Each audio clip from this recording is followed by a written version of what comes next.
Mateus, capítulo 13, versículo 24 ao 30, começando no 24, diz assim: Propôs-lhe outra parábola, dizendo: O reino dos céus é semelhante ao homem que semeia a boa semente no seu campo. Mas dormindo os homens, veio o seu inimigo, e semeou joio no meio do trigo, e retirou-se. E quando a erva cresceu e frutificou, apareceu também o joio. E os servos do pai de família, indo ter com ele, disseram-lhe: Senhor, não semeaste tu no teu campo boa semente? Por que tem então joio? E ele lhes disse: Um inimigo é que fez isso. E os servos lhe disseram: Queres, pois, que vamos arrancá-lo? Ele, porém, lhes disse: Não, para que, ao colher o joio, não arranqueis também o trigo com ele. Deixai crescer ambos juntos até a ceifa. E por ocasião da ceifa, direi aos ceifeiros: Colhei primeiro o joio e atai-o em molhos para o queimar, mas o trigo ajuntai-o no meu celeiro. E vamos orar. Pai amado, obrigado pela tua palavra. Abençoe agora o que nós vamos ver, o que o Senhor possa nos ensinar, através do teu Espírito, possamos aprender e crescer. Abençoe-nos agora, te pedimos, em nome de Jesus. Amém. E vamos sentar esta manhã e estamos retornando para a quinta e última parte do nosso estudo sobre disciplina na igreja. E nós já vimos vários aspectos desse importante ensino. Já vimos, primeiramente, a seriedade do pecado, porque existe disciplina da igreja e porque nós temos que seguir o ensinamento, acima de tudo, a seriedade do pecado. E depois nós vimos a contaminação do pecado. Não só o pecado é algo muito sério, o pecado é algo que contamina, que se alastra, que cresce, que vai sempre aumentar. E na semana retrasada nós vimos o que devemos fazer, e na semana passada nós vimos como devemos fazer. Tão importante quanto saber o que fazer é como fazer o que fazer. Se a gente fazer o certo, mas do modo errado, está tão errado quanto fazer errado do modo certo. Dá para entender, né?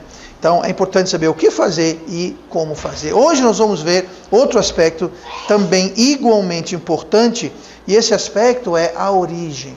A origem da necessidade de se ter disciplina na igreja. Para qualquer coisa na vida, seja algo mais grandioso, como uma nação, por exemplo, a história de uma nação. Você entender uma nação, é bom você entender a origem da nação, como a nação veio acontecer. Você vê uma igreja, um ministério, é sempre bom você saber as origens. Você, por exemplo, tenta aconselhar uma família, um casamento, um casal, é importante você ver a origem, as raízes. Por quê? Porque qualquer coisa que vem da raiz para cima, você pode entender muito melhor o que está acontecendo. Então é sempre bom a gente conhecer as origens, ir a fundo em um problema, ou enfim, qualquer aspecto da vida. E aqui na questão da disciplina, para a gente entender disciplina na igreja, nós temos que entender a origem. Por que há necessidade? Qual a origem da necessidade de ter disciplina na igreja? O texto que nós lemos aqui é uma parábola. Diz isso no versículo 24, bem claro: propôs-lhe outra parábola. Então não tem dúvida alguma que isso se trata de uma parábola. E essa parábola está falando acerca do reino dos céus. O reino dos céus. Esse termo, reino dos céus, é interessante, e ele só ocorre no Evangelho de Mateus. Ele não ocorre em mais nenhum outro livro na Bíblia, esse termo reino dos céus. Não tem, só vai ver mesmo no livro de Mateus. Agora, o que nós temos é outro termo muito parecido, e ocorre em outros evangelhos, e muito mais vezes, é o reino de Deus. O reino de Deus versus o reino do céu. Eles não são a mesma coisa. Eles são parecidos, mas não são a mesma coisa ainda. Eu vou jogar esse ainda no meio, porque esses dois termos, às vezes, eles são um pouco confusos. Tem gente que faz confusão em relação a eles, mas a verdade é que a confusão é feita porque Jesus várias vezes refere a um ou ao outro no mesmo sentido, tendo o mesmo significado, e em outras ocasiões não. Tá? E o motivo disso é que o reino dos céus e o reino de Deus vão ambos ser uma realidade durante o reino milenário de Cristo. Só que no momento, isso não é uma realidade para ambos. Nós vamos ver isso rapidamente, só para esclarecer o reino dos céus aqui em Mateus, para a gente saber do que Jesus está falando aqui. Tá? Porque se a gente vê essa parábola e aplicar ao reino dos céus, ao reino de Deus, e aplicar de modo errado, a gente cria um monte de bagunça, um monte de confusão e discrepância na nossa abordagem na palavra de Deus. Então vamos ver aqui direitinho Qual é então a diferença? Reino dos céus está se referindo à primeira vinda de Cristo, ou seja, quando Cristo veio para trazer o evangelho, digamos assim, de forma mais clara, de forma mais óbvia, digamos assim. E se você olhar comigo em Mateus capítulo 4 e versículo 17, diz assim: desde então começou Jesus a pregar e a dizer: arrependei-vos, porque é chegado o reino dos céus. Veja bem, quem foi que falou que é chegado o reino dos céus? Jesus. Quem vinha anunciando o reino dos céus? João Batista. Então, João Batista não falou é chegado, ele falou vai chegar. E aqui Jesus está dizendo é chegado. Por quê? Porque ele está trazendo, o Messias está aqui, o reino dos céus, ou seja, o Messias está aqui. Foi anunciado por João, inaugurando então a era da igreja. Está inaugurando essa era que nós conhecemos como era da igreja. Não é a era da graça, como muita gente confunde, porque a graça, Adão e Eva foram salvos pela graça. Todo mundo sempre foi salvo pela graça. Então não é a era da graça, porque sempre foi a era da graça. Ninguém é salvo fora da graça. Mas ali está inaugurando a era da igreja, que Jesus comprou a igreja. Você lê lá em Efésios capítulo 4, quando fala sobre casamento, fala assim que o marido amai vossos esposos como Cristo amou a igreja e se deu por ela. A Bíblia fala que Cristo comprou a igreja. Então, essa era da igreja tem tudo a ver com a vinda de Cristo. Sem a vinda de Cristo não haveria igreja, tá? Então, quando eu falo sobre o reino dos céus, está falando sobre essa era da igreja que falamos aqui. Agora, explicando o reino de Deus, o reino de Deus está se referindo quando Deus estiver reinando sobre a terra. Quando é que Deus vai estar reinando sobre a terra? Durante o milênio. Tá? Hoje, Deus não está reinando sobre a terra. Hoje, Jesus não está reinando sobre a terra. Quem está reinando sobre a terra é o diabo, Satanás. O mundo está no maligno, ele está reinando sobre a terra e por isso que está essa bagunça toda. Durante o milênio, quando Jesus, Deus, estiver reinando, não vai ter essa bagunça toda. Durante o milênio vai ter paz na terra, vai ter saúde, não vai ter crime, não vai ter guerra, não vai ter violência, não vai ter injustiça, não vai ter um monte de coisa. Por quê? Porque Cristo, Deus, de fato estará reinando na terra. E nós vamos ver isso refletido no tipo de reino e sociedade que nós vamos ter na Terra, uma sociedade que reflete essas características. Hoje o que nós temos na Terra é uma sociedade que reflete os valores e características do diabo. Violência, crime, morte, injustiça, doença, guerra e assim por diante. Então, o reino, ou seja, o reino milenar, ele é referenciado, se você olhar em João capítulo 18 e versículo 36, Jesus fala algo interessante. Tá? E veja como interessante uma simples palavra, se você retirar ela, a grande, enorme diferença que ela faz. João 18:36. Respondeu Jesus: o meu reino não é deste mundo. Se o meu reino fosse deste mundo, pelejariam os meus servos. Para que eu não fosse entregue aos judeus. Mas, com essa palavrinha, agora o meu reino não é daqui. Ou seja, o reino não é daqui quando? Agora. Quando é agora? Quando ele falou aqui em João, versículo 36 do capítulo 18. Agora, naquele momento, o reino dele, o reino de Deus não era aqui. E ainda não é aqui, mas um dia vai ser. Não é agora. Não é então quando ele falou, não é agora, hoje, que estamos lendo isso. Não é agora, mas vai ser. Haverá um dia que ele será. Isso vai ser quando? Durante o milênio. Então, ele não era, mas vai ser. Então, essa parábola, então, por falar do reino dos céus, está falando sobre o quê? Sobre igreja. Está falando sobre essa era da igreja. Sobre esse tempo que nós estamos vivendo agora.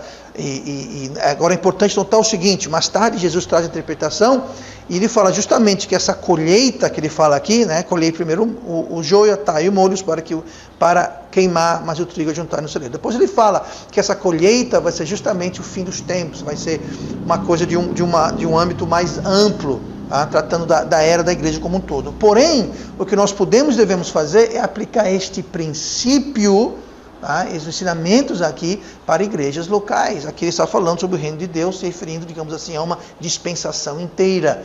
O que nós podemos fazer é pegar esses princípios e aplicar não a uma dispensação inteira, não a universalidade das igrejas, mas aplicar isso a uma igreja local, a qualquer uma igreja local, e aplicar esses princípios aqui localmente para que a gente possa então aplicar e ter uma coisa prática. Tá? É importante a gente conhecer o panorama maior, né? Mas também é importante a gente aplicar isso para que possamos ter de uma forma prática. Então, vamos começar então vendo algumas coisas aqui. A primeira coisa que precisamos falar é que o joio e o trigo, como a gente pode perceber aqui na parábola, eles são parecidos.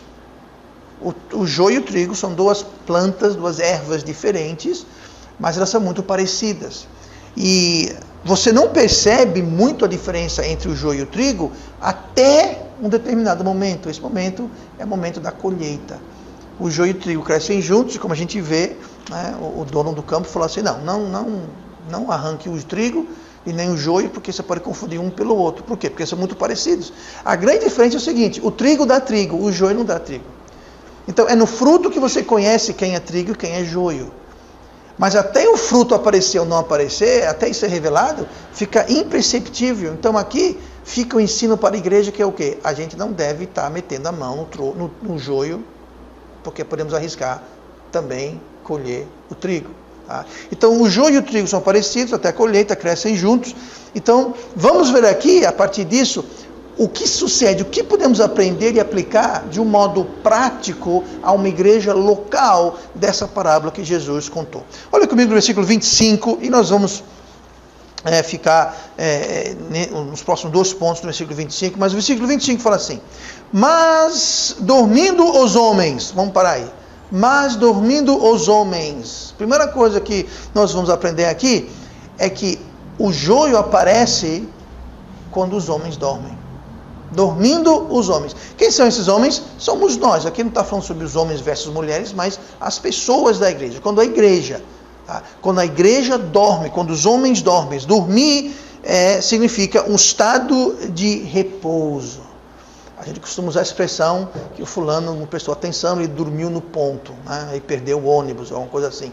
Exatamente isso. Muitas vezes o que acontece na igreja é que os homens dormem. As igrejas, as pessoas que compõem a igreja, elas dormem.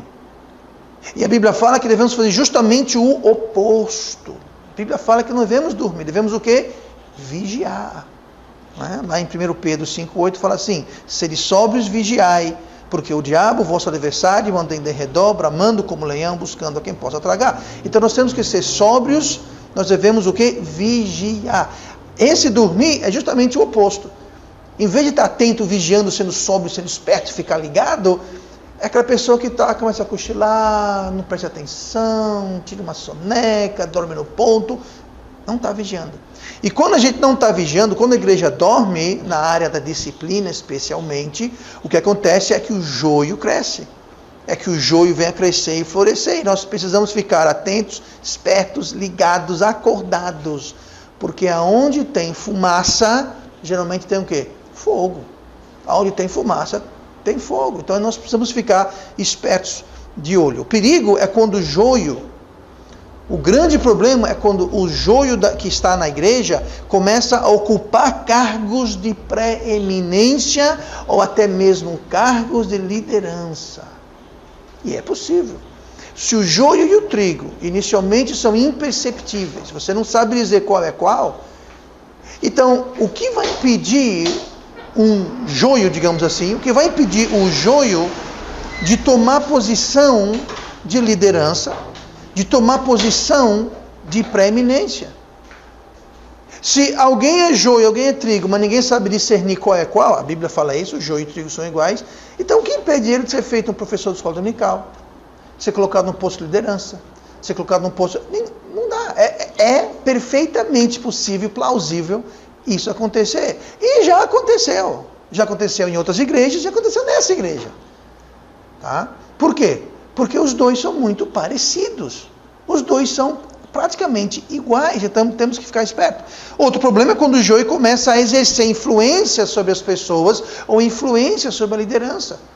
Uma vez que o joio ele se levanta, não oficialmente talvez ter uma posição, mas ele começa a ter influência, ele começa a ter o ouvido das pessoas, as pessoas começam a ouvir e prestar atenção e dar credência ao que aquela pessoa está falando, sendo ela joio, essa pessoa pode espalhar todo tipo de problema e discórdia na igreja. Por que isso acontece? Acontece porque ninguém está discernindo o que é joio e o que é trigo. Se todo mundo ficar sabendo, não, ali é joio, então fica marcado. Todo mundo fica vacinado, todo mundo sabe que quando aquela pessoa fala, ali está joio, a gente tem que dividir tudo por 2, ignorar, passar por cima, deixar para lá. Agora, se está o joio e o trigo idênticos, quem vai discernir? Quem vai dizer que aquilo é ou não é? Então, isso é o problema que acontece. O joio sobe a cargos de preeminência, liderança, influência, ou influência sobre as pessoas, ou influência sobre a liderança da igreja. Também tem essa. Começa a exercer influência de algum modo. Então, quando isso acontece, é um sinal de que existe joio, e é um sinal de que a igreja está dormindo. Mas dormindo os homens. Agora veja bem, quando eu falo estar dormindo, eu não estou falando apenas e tão somente que a liderança está dormindo. Também. Mas isso quer dizer o seguinte, falamos sobre isso semana passada. Às vezes Deus mostra, revela para alguém na congregação que alguém é joio. Deus revela para alguém na congregação que existe alguém que deve ser disciplinado. Vem a atenção de uma pessoa ou outra pessoa. E semana passada nós vimos o como fazer. Você vai sozinho, tenta ganhar o irmão. Se não for sozinho, leva outra pessoa, de preferência uma testemunha. Se não, você leva então perante a igreja. Então, essa é a ordem. Mas esse estar dormindo nem sempre se aplica à liderança, que não está aplicando disciplina, mas se aplica a pessoas da igreja que foram mostrados, que estão a par, que estão no conhecimento de coisas passíveis de disciplina, mas essas pessoas dormem a se omitirem a dar início ao processo de disciplina. Que processo? Que início, pastor? Como eu disse, você vai para a pessoa sozinho. Você vai e você repreende a pessoa. Você vai e fala, isso está errado. Você vai e aponta o erro. Olha, eu estou sabendo, eu vi, está errado, não está certo. Vai você sozinho. Se não resolver, leva uma testemunha, outra pessoa. Se não resolver, leva perante a igreja. Então, tem muita gente que dorme. E se Deus mostrou para você alguma coisa, então cabe a você dar o primeiro passo de ir para a pessoa, primeiramente. E se isso funcionar, beleza. Se não funcionar, você dá o segundo passo. Que é o quê? Levar uma ou duas testemunhas. E se isso não funcionar, então a coisa vai perante a igreja. Mas a pessoa a quem Deus mostra isso é que precisa acordar, vigiar e tomar uma atitude. Então não é só uma questão, aconteceu isso porque a liderança, o pastor ou fulano não fez. Não, se o pastor não estava sabendo, e o pastor não estava sabendo porque a quem Deus mostrou, a pessoa dormiu no ponto. Então, quando os homens dormem, dormindo os homens, versículo 25, mas dormindo os homens, veio o seu inimigo, que aqui representa o diabo, e semeou joio no meio do trigo. Então é quando a gente dorme. Nós não temos que dormir, temos que ficar esperto. Tá? Ficar esperto, não dormir no ponto. Segunda coisa, ainda no versículo 3. Veio o inimigo, versículo 25, veio o inimigo e semeou joio no meio do trigo. Então o primeiro problema aqui é dormindo os homens. Não vamos dormir, então temos que ficar esperto. Segunda coisa é o inimigo vem. Quando os homens dormem, quando a igreja dorme, sabe quem vem bater a porta?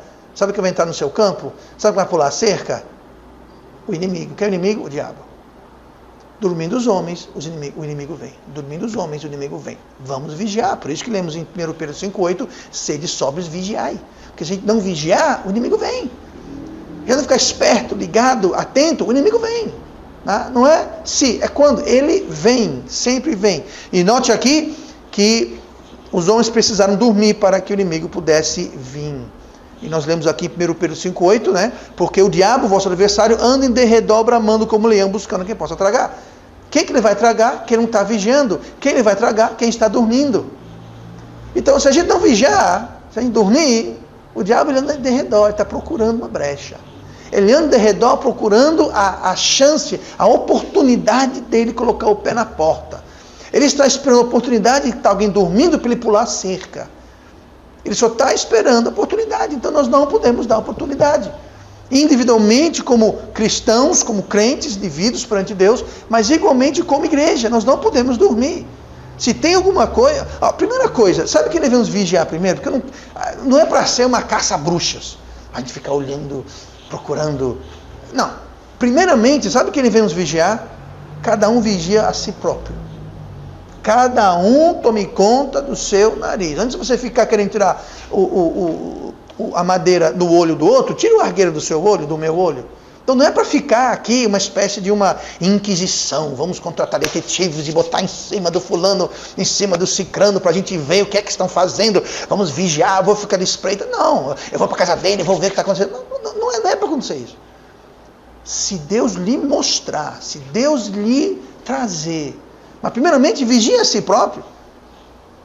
Porque se você se vigiar, se você for para si mesmo, você se redarguir, você se repreender, você se disciplinar, você falar, o que eu estou fazendo é errado, o que eu estou fazendo não está... Pronto, e você para com aquilo, você se ganhou.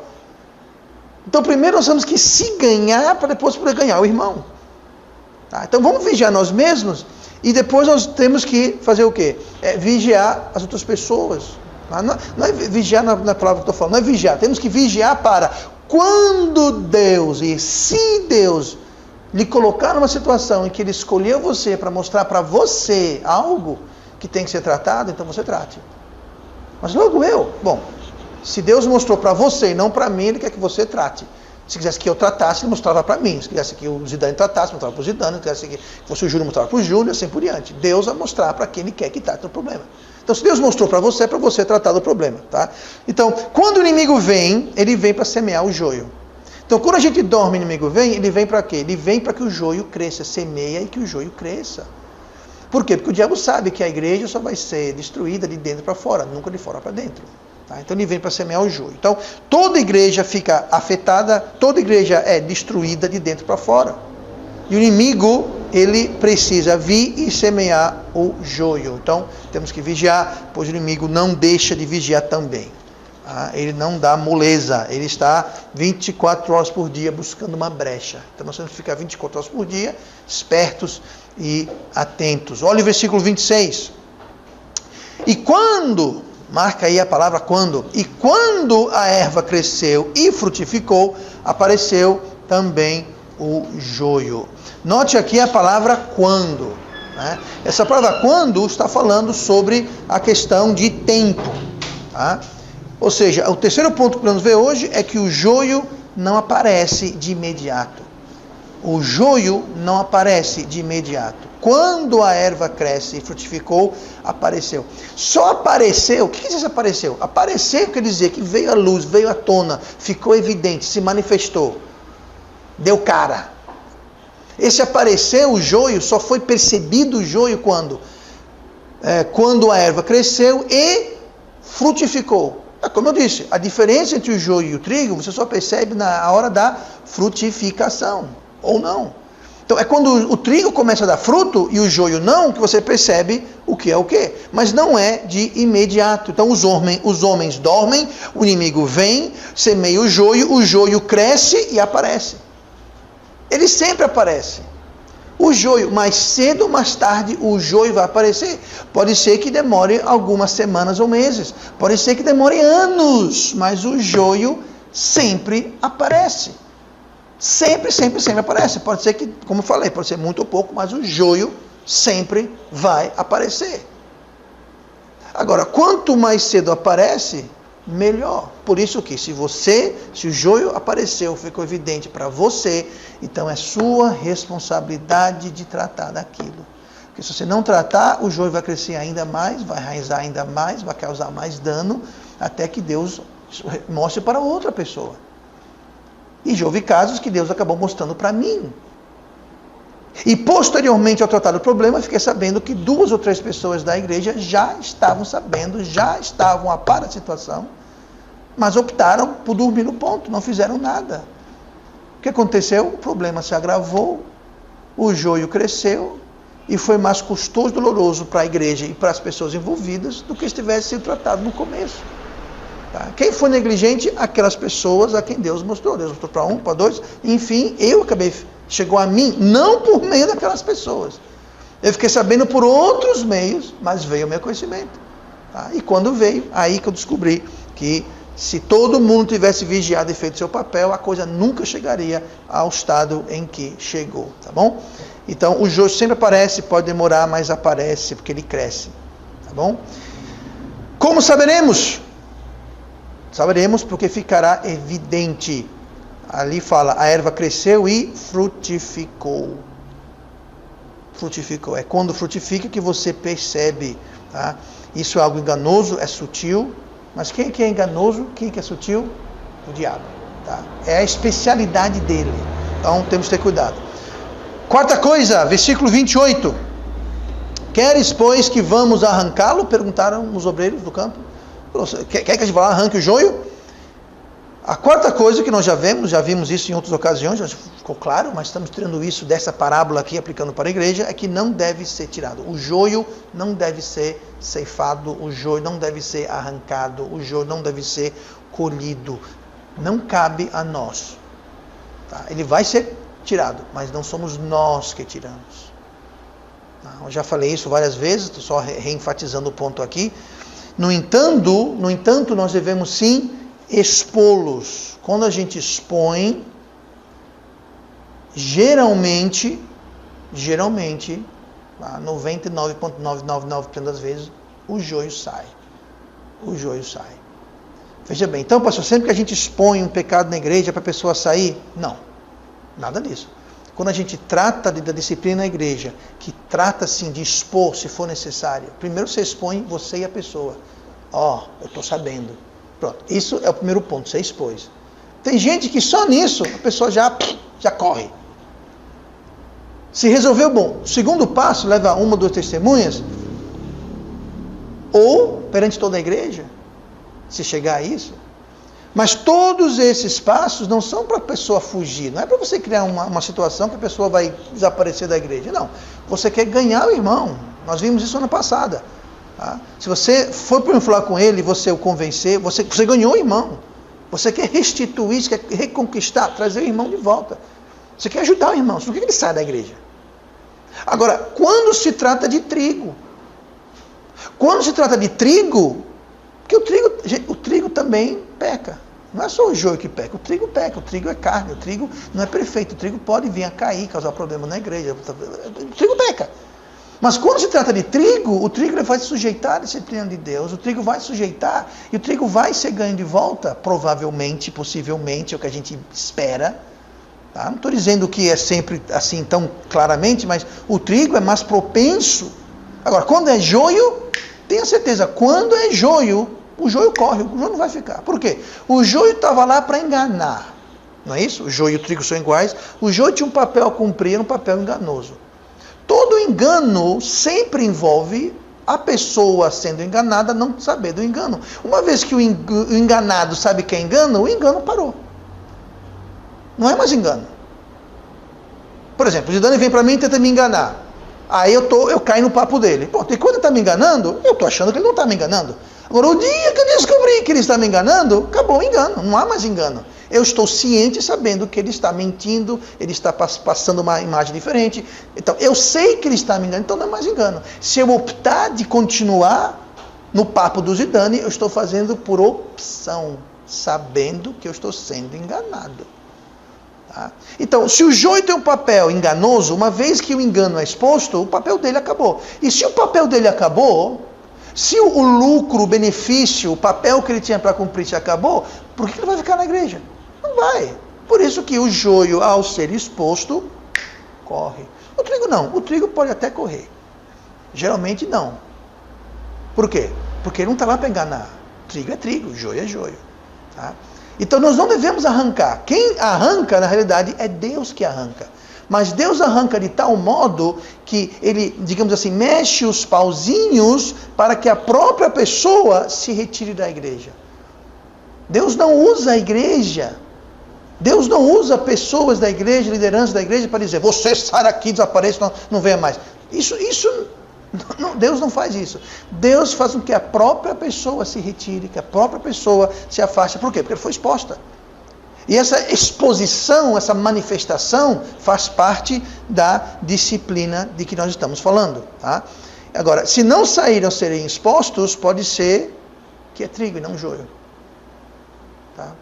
Então, quando a gente trata a disciplina e a pessoa permanece, então, provavelmente aquilo não é joio, é trigo. Por isso que não sumiu, desapareceu. E os homens perguntaram, e responderam no versículo 29, ele, porém, lhes disse, não o quê? Respondendo a pergunta, queres, pois, que vamos arrancá-lo? Ele respondeu, não, para que, ao colher o joio, não arranqueis também o trigo com ele. Então a decisão de afastar, retirar, não é de ninguém a não ser de Deus. Sabe, as pessoas, elas têm uma ideia assim de que Deus está implorando, como se Deus precisasse da gente. É o contrário. É a gente que deve implorar, é a gente que precisa de Deus. Deus não precisa da gente. A gente precisa de Deus. Então tem gente que acha que ao vir à igreja está fazendo um grande favor para Deus. Está fazendo um grande favor ao pastor, à igreja, aos irmãos. Não, gente, ser membro e participar de uma igreja bíblica, segue a Bíblia, é uma honra e um privilégio. Porque são tão poucos que existem por aí. Uma igreja bíblica que segue, que honra, que exalta a palavra de Deus. Isso é coisa raríssima, raríssima nesse mundo, raríssima. E a segunda coisa é, se Deus não trouxer você, o que Jesus falou? Ninguém vai ao Pai a não ser por mim. Se não for Deus, Jesus, que está trazendo você, abrindo a porta, permitindo que você fique aqui, permitindo, porque pode chegar a hora que Deus simplesmente vai fechar a torneira do chamar, e você vai dizer, sabe uma coisa? Eu não quero mais ir para essa igreja. Não foi você que decidiu, foi Deus que disse, ok, sabe uma coisa? Você teve sua chance. Sabe uma coisa? Basta. Sabe uma coisa? Já ouviu demais. A que muito é dado, muito será cobrado. Tá? Nós temos que ter muito cuidado com isso. A decisão nunca é da igreja, fica por Deus, e a própria pessoa decide não ficar, mas é Deus que induz e leva aquela pessoa a sair ou a ficar. Sabe o desejo que você tem de vir para a igreja? Eu espero que vocês vieram para a igreja, que estão com um desejo, vontade. Sabe quem coloca aquela vontade dentro do seu coração? Deus, através do Espírito Santo. E quando nós alimentamos o Espírito Santo, quando nós não entristecemos, quando nós não extinguimos o Espírito Santo dá essa vontade. E a gente vem.